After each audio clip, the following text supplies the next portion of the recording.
Now employing the same Kodo design language as larger models in its range, the third generation of Mazda 2 is the most stylish and distinctive small hatchback the firm has offered UK buyers.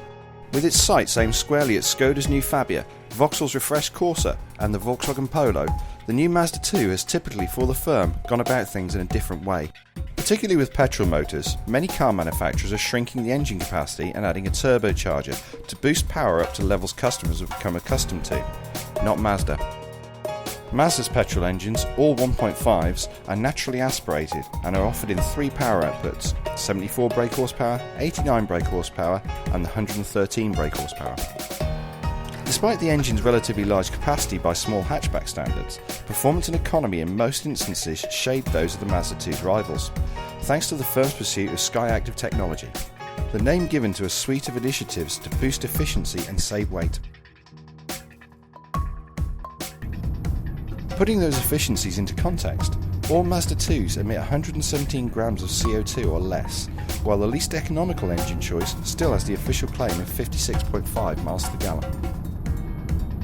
Manual transmissions are fitted as standard, 5 speeds for the lower power petrols, 6 speed for the 113 brake horsepower and the diesel, although a lightweight 6-speed automatic can be optionally fitted to the 89 brake horsepower petrol motor.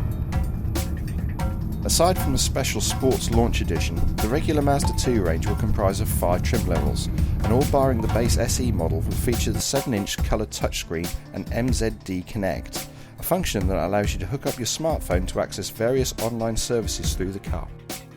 Upgrading the system further to include SatNav are the SEL Nav and the Sport Nav models, while Mazda claims its new 2 is the first car in the small hatchback segment to be offered with a heads-up display system designed to keep your eyes on the road.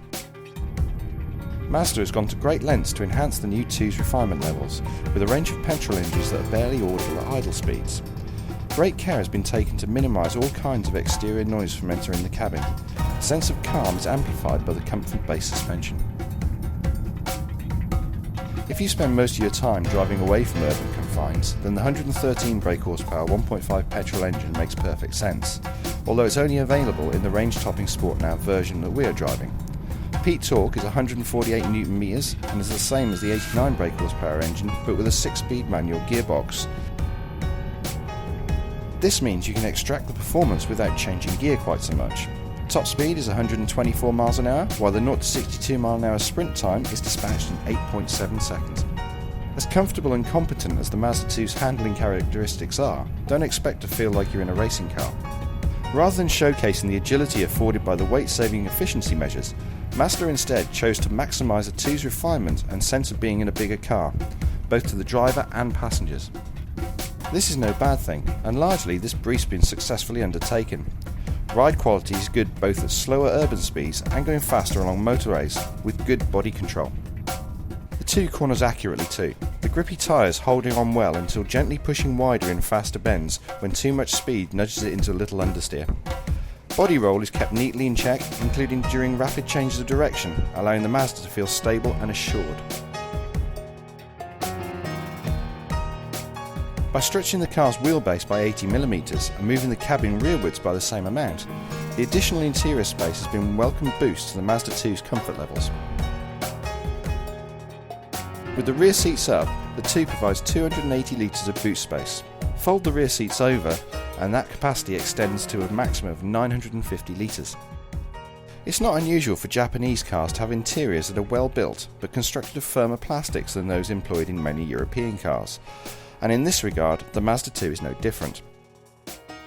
Stylistically, the new 2's interior isn't dissimilar to the all-new MX-5 sports car, with a driver focus section Mazda calls the cockpit zone, and a wider section in front of the passenger.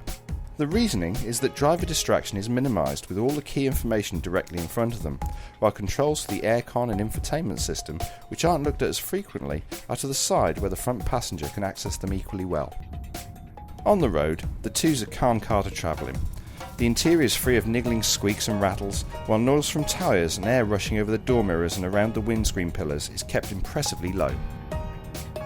The 113 brake horsepower 1.5 Sport Nav version is the most powerful in the range, although even this version isn't going to be wallet crippling.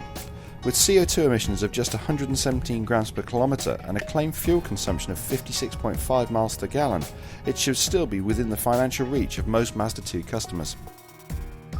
So Mazda have attempted to make a small car that will take on its rivals by offering superior levels of equipment and quality of ride. Have they succeeded? You bet they have.